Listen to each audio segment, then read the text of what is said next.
All right, there we go. I hope everybody had a great holiday weekend. Feel free, you guys, this is interactive. We want to make sure that you guys are asking questions, that you're getting, you don't walk away from here not understanding what I'm talking about, or the metrics that I'm explaining. We want to make sure that you guys understand all this stuff. So make sure that you are chiming in. I do typically ask for some interaction. I'll ask you guys some questions, that kind of thing. But welcome back after our Thanksgiving weekend, our Thanksgiving week. I hope you guys had a wonderful Thanksgiving. I certainly did. How was everybody's? Good. Hey, Armando, good. Hi, Brandy. Hey, I'm happy to hear that. I'm sure we probably all overate, had way too much food. Yeah, I'm over it now. Right? Yeah, I'm You can over only it. take so much, right? I ate it for like 3 days straight. Yep. Yep. That's it right there, right? Right. It's like, okay, now today I just want something totally different. Right. So good. I'm happy to hear everybody had a good one. And again, ask questions as we go along, participate. The more you participate, the more that it sinks in, the more that you get from any session if you participate. All right, so let's hop in. So you guys know BTCPA compliant, especially those of you who are making cold calls. If you're not calling someone in your database that is like, that knows you, you want to make sure that you are being compliant so that you don't get slapped on the hands. That means that you do not call anyone on the do not call list, okay? And if you're questioning, like, how do I know if they're on the do not call list? Well, then you have to ask the provider of the information that you got. Like, who provided you with that list? And do they scrub that list? And you got to make sure that that list is scrubbed. All right. And then normally by the person's phone number, it will have like a little X or a little circle with an X through it, something like that, to indicate that number is on the do not call list. They may have 3 or 4 numbers, and maybe only one of them is on the DNC list. Okay. But the rest of them may be available to call.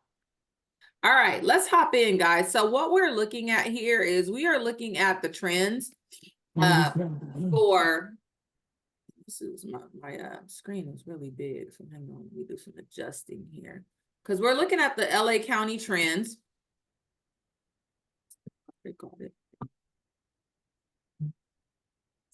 And it's telling me to check out the new toolbar. Okay.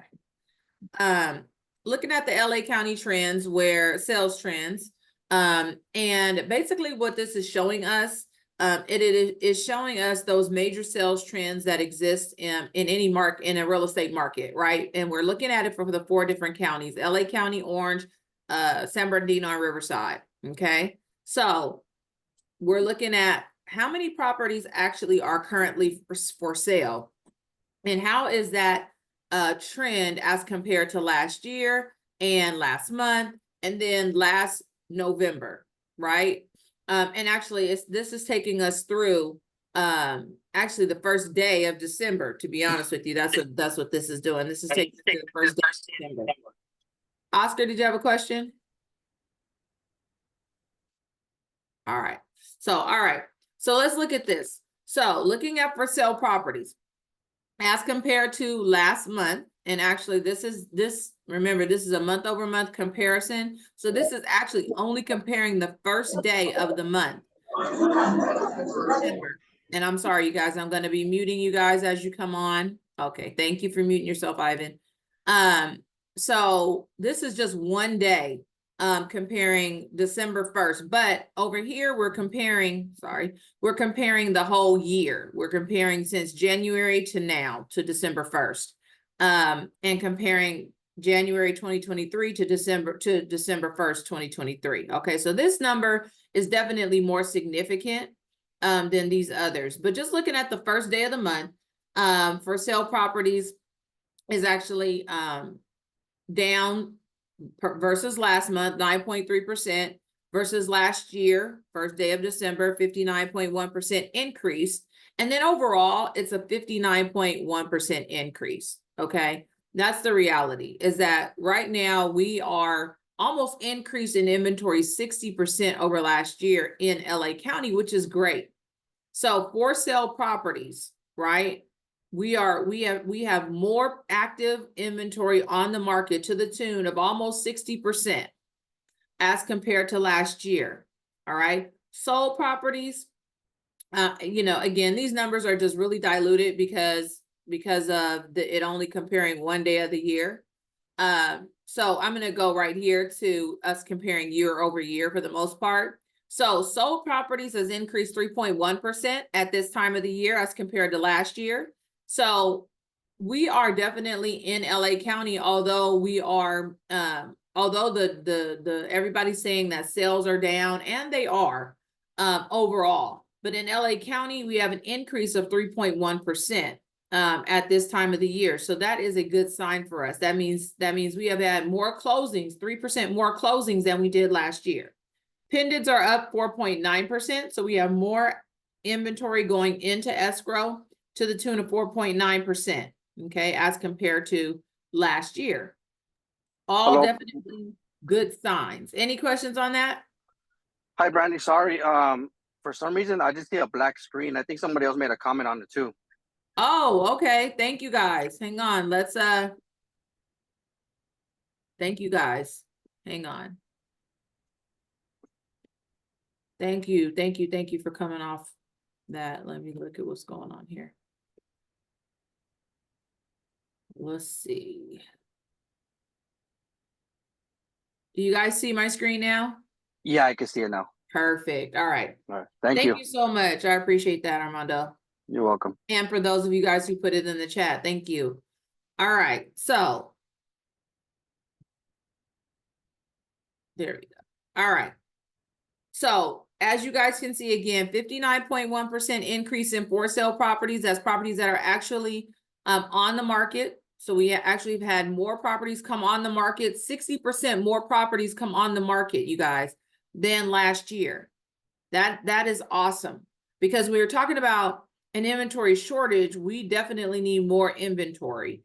And so we've had 60%, almost 59% more inventory come on the market than we did last year. All right. More solds, more properties closed escrow, 3.1%. More closings than we did last year, and 4.9% more in escrow than last year.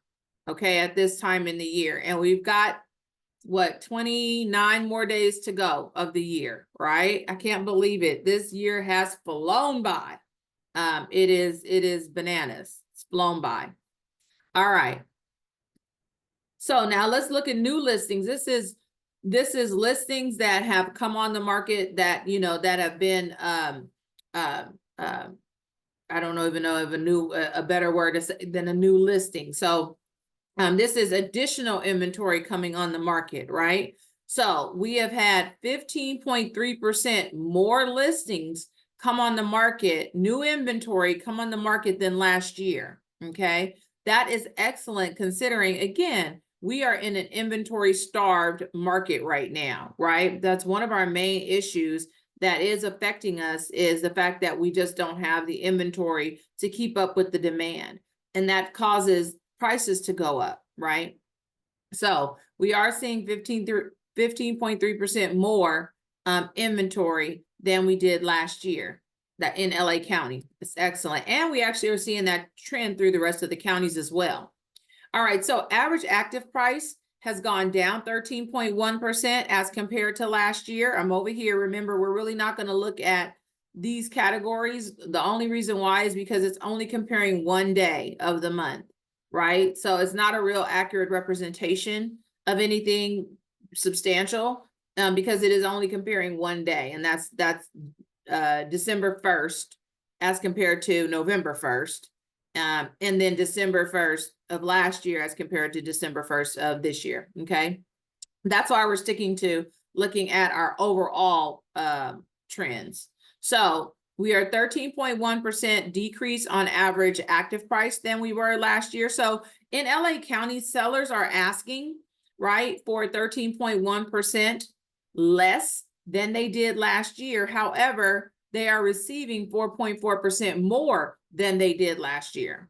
Okay, I think we need to keep that in mind that yes, you're seeing average active prices go down. However, the sold prices are actually still elevated, right? So they are still getting appreciation. Sellers are happy because they are seeing that they are getting higher prices for their homes, even though they may be asking for less. And again, this is an area where you do have to be hyper local, because in some areas they probably are receiving less, and in some areas they're receiving more. So you've got to know the trend in your specific area, neighborhood, city, right? So that you can give proper information to your seller or to your buyer. And then inventory. So we're looking at a 51% increase from last year. We were at 1.8 months of inventory last year. We are at 2.7 months of inventory currently, which is excellent, right? In terms of the progress, it's excellent because that's exactly what we need. We definitely need an inventory increase, and we already saw that new listing inventory has gone up, for sale inventory has gone up, and so that's why this number 2.7 months of inventory has gone up, right, from 1.8 months, and we need to see that go even further, because at 2.7 months we're still in a severe seller's market. We won't even start to touch a normal market until we hit that 4 months of inventory. Average days on market has gone down 3.1%. So we were at 32 days on market last year. Currently, we are at 31 days on market. Okay. So not significant at all. You know, but again, it's just drawing attention to the fact that less than 1 month on the market and you're sold, right? And we all know that this number includes the time that we negotiate and all that with other buyers. So you've got to get your buyer to the property as soon as possible in order for you to have a shot at it, right? Sold versus original list price has gone up 1%. So last year, sellers were receiving 97% of their list price. Currently, they're getting 98% of list price. Again, sellers are happy. They are getting close to 100%. And we have a direct influence on that amount because we are the ones who advise our clients on how to price their properties, right? So we can help our sellers to ensure to get that 100%, even above this 98%, right? But sellers are getting 98% of their list price. Again, this is where you have to be hyper local, because if you're advising a buyer and the neighborhood is getting 100%, you don't want to be telling them to make an offer at 98% of list price. They're going to lose, right? So you've got to make sure that you understand what the market is doing in your specific area, so that you can give the right advice. All right, let's go to Orange County. The OC for sale property is up 79.4%, guys. That is awesome. That's amazing. So almost 80% increase for sale properties over last year, right? So that's a huge swing. And obviously people were, what was happening last year, you guys, that you think caused them to not be on the market, and then for there to be such a big influx of people putting their houses on the market this year? Anybody got any suggestions? I mean, any ideas? Not suggestions, ideas. Interest rates? Interest rates definitely has an influence, or had an influence. Absolutely, Oscar. I definitely agree with that. Interest rates had just started. Well, not just started, but interest rates were up last year. So everybody was holding back, right? Because it was fairly new to us that they were going up so high, right? And climbing so fast. And so that definitely had an influence on sellers saying, hey, no, I can't sell my property. I can't sell right now, right? I can't, where am I going to go? And they're still saying that, right? Absolutely still saying that. However, we've gotten used to now these higher interest rates a little bit, right? What else? besides interest rates, anything else that you guys think that might have had influence on folks holding back, and then or people coming on the market, you know, now? Election? Election, absolutely. People waiting until the election. There you go. I'm just looking at this. Inventory, absolutely. So the election, people saying, hey, you know what? I'm gonna wait until after the election, right? And as the election came on, you know, one of the things that I've been reading and listening to is just life changes. People, kind of what Oscar was saying, right? Last year, people were waiting for the interest rates and all that, and then them seeing that, oh my God, I'm not going to get any relief from these interest rates. Really, it's actually moving in the other direction. It's going up. I better do something, and their lives changing, right? People saying, okay, I've waited too long. I need to make this change because my house is too small, or I need to downsize because now it's time. You know, things are not changing in terms of interest rates. I better go ahead and downsize, you know, because I really can't afford this house any longer, or it's too big, I'm older. So it's like life changes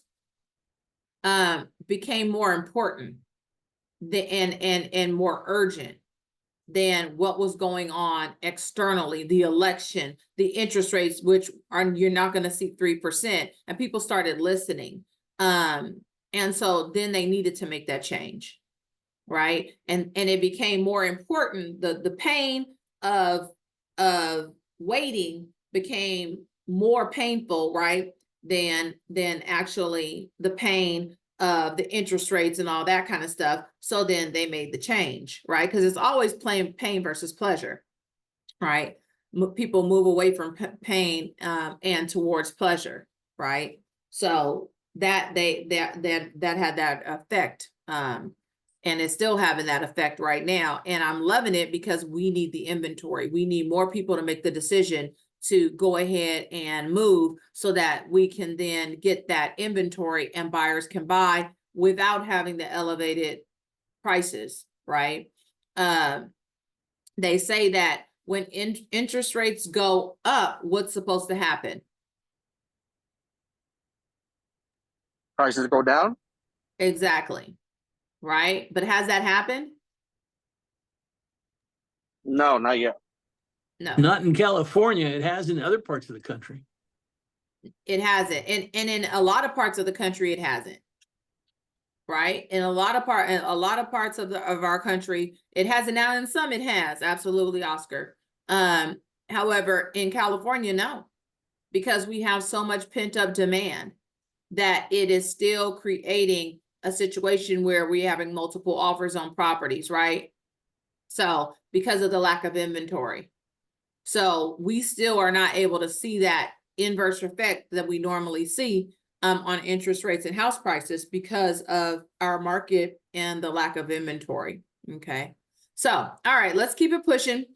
So we have in Orange County, sold properties is up 4.2%, which is great over last year. So we have more closings, 4.2% more closings.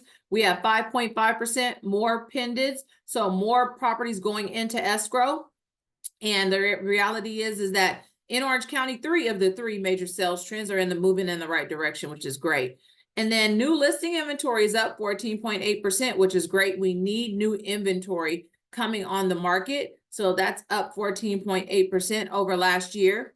Average active price is down 15.6% as compared to last year. However, it's down 15.6%, but they're closing at 9.5% higher than they did last year in Orange County, almost 10%, almost double digits. So although you see in LA, it's like 4% higher, Orange County, 9.5% higher. Between 4 to 7% is what they call normal appreciation amounts, okay, year over year. So Orange County is actually a little bit higher than that, although it's not 20%, right? So it's not like astronomical, but it is definitely higher than what is normal, almost reaching those double digits. Absorption rate, we are 70% higher than we were last year, which makes sense considering we are 69%, right? More inventory or something like that. It makes sense that we are 70% higher in terms of months of inventory than we were last year. Last year, we only had 1 month of it, 1 month of inventory. Currently, we have 1.7 months of inventory on the market. So we are definitely moving in the right direction in Orange County. However, we're still in a severe seller's market, okay? All right, average days on market has gone down 13.8%. So we were at 29 days on market last year in Orange County. We're at 25 days currently on the market. And so we need to keep that in mind. Average days on market is only 25 days overall in the county. So again, in Orange County, you've got a lot of competition out there in Orange County, right? Scarcity of inventory, competition. So you definitely have to brace yourself for the Orange County market. You have to prepare yourself. You have to prepare your client. Make sure your client is educated on what to expect. Make sure they are the kind of client that's ready to compete. Because if they're not ready to compete, they probably don't want to go live in Orange County right now or go look in Orange County right now. If they aren't going to be, if they're the type of client who tells you, well, I don't want to go back and forth. That's probably not where they want to live. That's probably not where they want to be at right now then in Orange County. You got to prepare them to go back and forth in Orange County. You've got to prepare them maybe for some disappointment in Orange County. So that, again, you want to get their mind right so that when they go into it, they're like, oh, you told me about this. Oh, this is why you said this, right? You prepare them properly so that really it takes off the sting of the market, right? And what's going to happen, possibly what's going to happen, okay? And then if it doesn't, hey, you're the winner. It's all good, right? But definitely, you definitely want to share with them what the conditions of the market are so that you prepared them. And then sold versus original list price has gone up. Last year, sellers were receiving 97% of list price, currently 98% of list price, right? So that's excellent, right? All right, let's go to Riverside County. So Riverside County sales trend, again, 3 of the 3 major sales trends are in the green, moving in the right direction, moving in the positive. So we are seeing 52% more inventory on the market. More for sale inventory came on the market as compared to last year, which is excellent. 1.6% more sales, more closings than last year. And then 2.9% more pendants going into escrow, properties going into escrow as compared to last year, almost 3% higher. So those are great. And then new listing inventory has increased 15.7%, again, over last year, which is great. We need to see more inventory come on the market, more new listings, more new development, all of that come on the market in order for us to be able to have some equity between supply and demand, right? It's just basic economics 101, right? And I'm sure a lot of us have in one way or another gone through that, whether in college or in your real estate coursework, right? We had to go through that. All right, average active price, 2.4% higher than it was last year. Now you'll see in Riverside and San Bernardino, you're going to see that the prices actually are a little bit more reasonable, right? And that's simply because they are on the outskirts, right? You're not talking about LA County, which is right here, and it is obviously, I'm having a brain fart. I'm sorry, you guys, but it is definitely the place to be, right? Is LA County, so it's easier to get to. It's where everything is happening, right? Whereas San Bernardino and Riverside County have always been considered the outskirts, and that's where you go if you want to get more bang for your buck, right? Because a lot of the jobs are here in LA County and in Orange County, right? So there's a lot of commuting from those areas. So you will see that the prices are more reasonable out there. The appreciation rate is a little bit slower than it is out there for those reasons, right? So average active price 2.4% higher than it was last year. However, they are receiving a 4.8% higher than they did last year on the average sold price. All right. So they're selling for 4.8% higher, although they're asking 2.4% higher. Okay. All again, great. Again, they're getting normal amount of appreciation over last year. So it is still a great market in Riverside County for those sellers.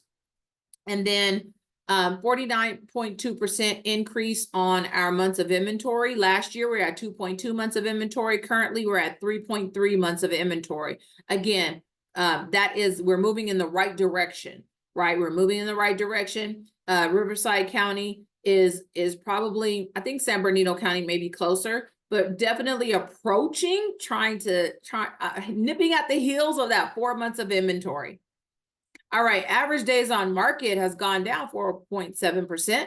So we were at 43 days on market last year, and we're at 41 days on market currently, okay? And then sold versus original list price has gone down actually 1%. We're at 97% of list price, and currently we are at 96%. So last year we were at 97%. Currently we're at 96% of list price. Okay. So a little bit lower, probably than some sellers will want, because they like to be in that 98, 99% of list price. However, again, that's where we have a responsibility to our clients to educate them on and show them those comparables and show them how they can get themselves in that 100% of list price category. Okay. Because there's still a lot of competition in Riverside County. I can tell you guys that firsthand, because my husband and I were looking for a house about 5 months ago, and we were always in multiple situations, always. So there was not one time we weren't in Riverside or San Bernardino County, and we looked in both. All right, so let's go to San Bernardino County. So for sale properties has gone up 43.7%. Again, you guys, we're seeing more inventory come on the market in San Bernardino County to the tune of 43.7%. So we are doing better than we were last year. Okay. A 0.9% decrease in sold properties. So they have not even a full 1%, but 0.9% less closings than we did last year in San Bernardino County. Okay. And a 0.5% increase in properties that have actually gone into escrow pendants. All right. New listing inventory has still gone up 12.6% over last year, which is great. We definitely want to see more inventory come on the market all across the board, right? And then average active price has gone down 1.4% over over last year. However, they are closing at 4.9% higher than they did last year. Okay. So again, a very modest decrease in terms of asking prices or active prices. However, an increase in sold prices to the tune of 4.9%, which is great. All right, months of inventory has gone up 46.1%. So definitely seeing a good drive, on the positive side. We were at 2.4 months of inventory last year. Currently, we are at 3.5 months of inventory. So as you can see, San Bernardino and Riverside County definitely are trying to nip at that 4 months of inventory threshold. They're getting very close to that. And that again is just where we start to breach the normal market mark. Okay. Four months of inventory. Miss Brandy, can I see the price graph? Thank This you. one right here? Yes, you're awesome. Thank you. Of course. Yeah, absolutely. I'm good. You good? All right, my dear. All right, and then let's look at average days on market. Average days on market has gone down 7.3%. So we were at 41 days on market last year. We're at 38 days on market currently. Okay. And sold versus original list price, no change. Sellers are receiving 98% of their list price last year and 98% of their list price this year. So San Bernardino County is doing very well. You know, although you see 38 days on market, again, don't take that for granted. You want to get them out there quickly because they are still in an inventory shortage. Okay. Although we're pulling out of that, And we're pulling out of that. We're pulling into a normal market. We're not quite there yet. All right, guys. So any questions about any of the sales trends that we've talked about today? Any comments on it? I have a question or a comment. Please. So we see that in every county that there's more inventory than the year before, and we're also seeing a little more like sales, right? But nowhere near the amount of inventory. Would you say it's just because of the pricing, like the affordability, the rates?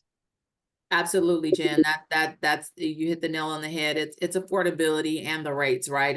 It's that the rates are going up and the prices are going up. So where's the relief, right, for buyers?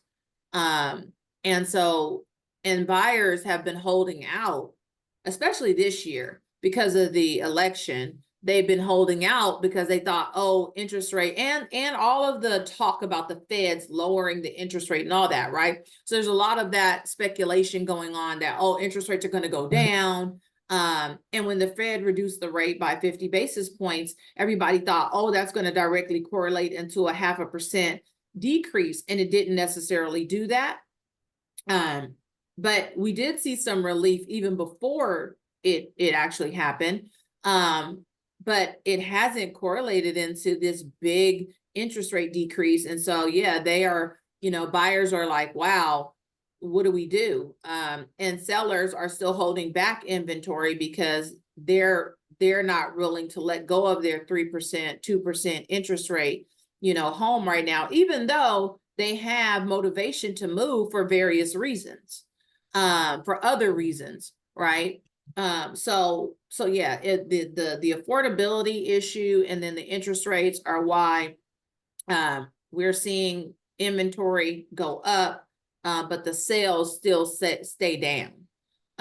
And keep in mind all of this pent up demand that we had, we still are not, from an inventory perspective, meeting all of the demand that we have. So that's still going on as well. So did I answer that for you, Jen? Yes, thank you. I You're mean, it makes welcome. sense. It makes sense. A lot of the down payment assistance programs, they run out of funds really quick. I mean, look what happened to the Dream for All. That was supposed to last 6 months. They ran out of funds in 11 days, and that's pretty much Right? across the board for all the programs. Yeah, anything that has a limited supply of funding for those first-time homebuyer programs, they run out of money fast. Yes. Really fast. Really fast. Yeah, it's crazy. So yeah, and again, that's why we have to be so on it with our clients, because things are, this market is moving really fast. It is definitely the market for skilled realtors. And even if you're new, that's no shade on you. It just means that you got to get up to speed fast, and really take this seriously, take your training seriously, because you need to be in the know. Okay. All right. So if nobody else has any comments, or and you can jump in anytime, let's talk about our schedule for the week. So obviously you're here on the market update. We've got group coaching at noon. We've got conversations and real play on Tuesday. We've got Q&A on Tuesday as well. So conversations and real play with Diana is Zoom only, and that's at 9 a.m. And then after that, we've got Q&A with Ed at 11 a.m. And that's going to be here in-house. Now, just to preface this, you guys, you got to come with your questions. Ed normally is doing his classes on Wednesday, Thursday. That's topical. He has his topic already, and it's already on our calendar. However, on Tuesdays, that's just our opportunity to talk to Ed and ask him questions. All right. So if you have questions specifically for Ed, that's the time for you to hop in and say, hey, Ed, instead of making a phone call, you could just come on Tuesday or chime in on Zoom on Tuesday and ask him your question. Then on Tuesday night, we have Ignite After Dark. If you guys are dual career agents and you want to take Ignite, you can sign in to Ignite After Dark. And each session is independent, so it doesn't grow on each other, right? It doesn't, you don't have to have taken the previous session in order to hop into this one. All right. And then we have broker hour on Wednesday and Thursday. Let's see, I do want to tell you guys. So Wednesday, they're going to be talking about the RPA and addendums. So sellers in possession, the SIP, the residential lease after sale, and then the contingency, so seller replacement of property, the sale of the buyer's property contingency. So he's going to be talking about all of that on Wednesday. And then on Thursday, he's going to be talking about our AVIDs, so disclosures, more on disclosures. Our AVIDs, our TDSs, which is our transfer disclosure, and then the SPQ, which is the seller property questionnaire disclosures. I don't know about you guys, but my AVID is always the last thing to come in. So I'm working on that. I'm working on that. But definitely these are great things because these are the things that we have to know about and we have to master, right? These are the contractual items that protect your client, right? And that if you're on the buyer side, you need to know this, okay? So if you're on the seller side, you need to know it as well. Let's see. And then we have Martha on Wednesday. So after Ed, you got Martha with the tech workshop here in-house. We have a special guest coming on Thursday. So there's Martha. Maximizing your efficiency in business with Lacey Piccolo. Lacey was here a week ago, and she was talking to us about how to maximize your efficiency with your VA, how to hire, train, and keep your VA. And now she's going to be talking about maximizing your efficiency in your business. She's like the queen of efficiency because she runs a big business. She runs the business for Fred Said Group, who closes 150 units a year. So you can imagine how busy they are and how they have to have their systems in order. And I will just tell you guys, as a single agent, most of us on this call are single agents. If you're a single agent and you don't have an assistant, you are the assistant, which means that your systems need to be efficient in order for you to run at a high level, right? If you're only closing 6 deals a year or something like that, yeah, you might be able to run that without a bunch of efficiency. However, if you want to build a big business, if you want to run 24 units a year, right? If that's your goal, is not to have this small business, but you want to think big, then you've got to start with the end in mind and build your systems now. All right, build your systems now, maximize your efficiency now. That way you're not backtracking trying to do this. And I know Jen can attest, just like I can, that it's a pain in the butt if you do it later than sooner, okay? It's a pain because then you're going through all your database, all this stuff you've built, and you're having to break down bad habits. I mean, it's a mess. If you do it now, you'll be better off, okay? All right. So come on Friday, learn from Lacey how to maximize your efficiency in your business. And then after Lacey, Dial for Dollars with Victor. That's at 2 o'clock. You guys know he gives out homework. A lot of you have been participating. I'm loving the energy around it. Everybody's been door knocking. It's been great. So I can't wait to hear the results from that. Let's see. And then last but not least, next week, not this week, next week is our annual Christmas party. You guys know we have a good time. It is on Friday the 13th at 7 o'clock at the Grand. We're going to have our Santa. We're going to have our DJ, our photo booth. It is going to be a really, really good time. We have prizes. So you enter for your raffle. Our wonderful business partners are of course helping with this. So RSVP, you guys, we send out the link for you to RSVP on Evite. We're so excited to have you guys. It's going to be a good time. You guys know every year is a good time. So it's you and a guest. So you definitely have to RSVP so we know how many people to plan for. Okay. Any questions about that? We're good. All right. All right. Let's hop into some industry news. Just wanted to share this one with you because, Jen, kind of what you were talking about, the trends, why the housing market has become so hard to predict. And And what they were talking about is that this housing market, because of what's going on in the market, because it's just been behaving, it's not behaving as expected. There are some factors now because of the fluctuations in the mortgage rates, because of the lack of inventory, that has altered the predictability of the market. And so I'm going to be sharing with you guys, I'm gonna see if I can stop my share real quick. I'm going to be sharing with you guys this article.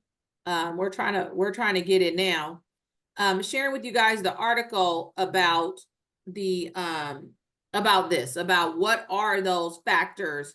And the 5 factors that they talked about are the housing affordability. So similar to what Jen and I were talking about, the income and home buying costs because of the NAR settlement, right? What actually has taken place in terms of buyers now having to pay our compensation. However, I will say that you're still going to have a high rate of the seller paying your compensation. But the consumer perception around this is that A, houses aren't affordable anymore, and B, their cost just went up because now they have to pay, right? So consumer perception around the market, the U.S. Treasury bonds are another factor, and then homeowners' age and equity. So there are some factors here that are causing predictability to become a challenge. And for the different algorithms that normally predict how 2025 is going to go, how 2026 is going to go, they're saying has become less predictable based on traditional factors. Okay. And that they're working on new models as a result of that. So it's very, very interesting what is going on in our market and how it's shaking up. What I will tell you is the one thing that is a theme among mega agents and among top producers is you control what you control. What is the one thing, what is the one thing you guys, we all control? Our activity. Thank you, Jen. That's what we control. We control our activity. We control our hustle. That's right. I love it. You control your hustle. We control our hustle. Nobody can take that away from you. How many calls are you going to make? How many doors are you going to knock? How many open houses you're going to do? Nobody controls that but you. And if you're willing to get out there, you are going to still get your unfair share of this market. You can still get your unfair share of this market. All right. All right. Then I just wanted to share with you guys some good news that the judge defends the fair settlement with the NAR. So what happened was the DOJ came back and said, hey, we think that we want to keep an eye on the NAR because they're trying to skirt around the settlement. And the judge basically said, look, the settlement was fair. All of these other people coming in and trying to do these copycats and all that, he said, he basically wanted to shut it down and said, look, the settlement was fair. And yes, we're going to keep an eye on the NAR. However, if you've got any other settlement related issues, bring it to me. And that was good because the DOJ is trying to get way too involved with the big brother overseeing type of thing. And the judge basically is trying to is defending us and saying that you know everything is on the up and up. Yes, class members may not recover every single dollar that they lost or allegedly lost. However, the NAR settlement is fair, so don't go back to them asking for millions of dollars, which then increases our fees and our dues, right? Because of that. So this settlement is fair. And I don't know if you guys noticed, but our dues did go up slightly. And the MLS dues went up a few dollars. And something else went up a few dollars. I think just overall our NAR dues went up, or CAR dues went up a few dollars. So our dues did go up, because right now everything is due. For those of you who didn't know, it's due to DAOR, right, by the 15th. If you don't pay by the 15th, then you're late and you're going to get an additional assessment. And they do have payment plans. So for those of you who need payment plans, ask them about that. All right, something to be thankful for. Pendant sales did go up. Rates did take a little bit of a dip. And we did have pendant sales go up. So that means more properties went into escrow over the last month.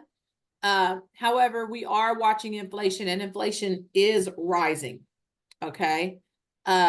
So we're watching that, because if inflation is on the rise, it makes the Fed a little bit more likely to drop the Fed rate again. Okay, because they did say they were going to drop it a few times before the end of the year. That was in September, I believe. And if inflation is going up, then that definitely takes away their motivation to do that, right? So we got to watch these indicators, because all of this stuff makes up the market, all right? But it is great to see that pendant sales did go up, and that rates did dip. We're hoping that, again, rates continue to go down just a bit, and then level off so that we don't have a bunch of increases. Family reunion is coming up, you guys, and I'm happy to announce the price went down. So what they basically said was, so prices were $1,299 as of October 31st. Now they are $1,099. So it went down $200. So for those of you who still want to get a ticket, it is decreased to $1,099. I know for some of us that's still a little bit much. Again, though, this is an opportunity for you to learn from the very best, and it's in Vegas. So hotel costs are a little less expensive in Vegas, and there is you don't have to have a bunch of travel fees, right? You just need to the carpool, get on over there to Vegas. And you've got time still. So this is in February, right? So you still got time to put away the pennies so that you can actually purchase your ticket. And it has gone down to $1,099. All right, $1,099. All right. CEO Summit is another one of the sessions. It's the kickoff session to family reunion. And you guys, we are all CEOs of our own company. We are all small business owners. So we are all CEOs. Dr. Robin Hanley Defoe is going to be one of the speakers there. And she's talking about resiliency and handling stress. And I think that is so important right now in what we're going through.